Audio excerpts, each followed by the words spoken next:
எடுத்து முத்தமிட்டு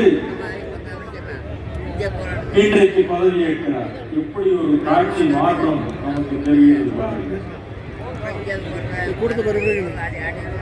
அன்புக்குரிய தோழர்களே, இந்த மோடியினுடைய பாசிச அரசு ஏதோ பதுங்கி இருக்கிறது என்று நாம் நினைக்க வேண்டாம். அவர்களுடைய சுயரூபத்தை எப்போதும் காட்ட அவர்கள் தயாராக இருக்கிறார்கள்.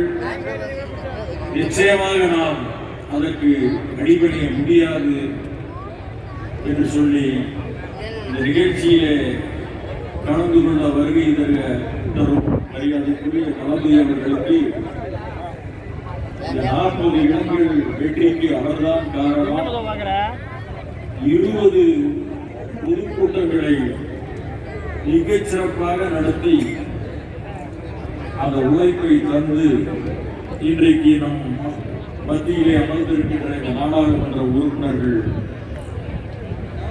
தமிழ்நாட்டுக்காக போராட என்றைக்கும் தயாராக இருக்கிறார்கள்.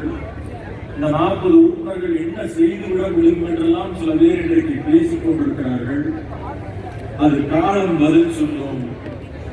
இந்த வாய்ப்புக்கு நன்றி கொடுத்த திராவிட முன்னேற்ற கழகத்துக்கு ஆதித்தமிழர் பேரவையின் சார்பில் நெஞ்சார்ந்த நன்றியை தெரிவித்து விடைபெறுகிறேன். நன்றி, வணக்கம்.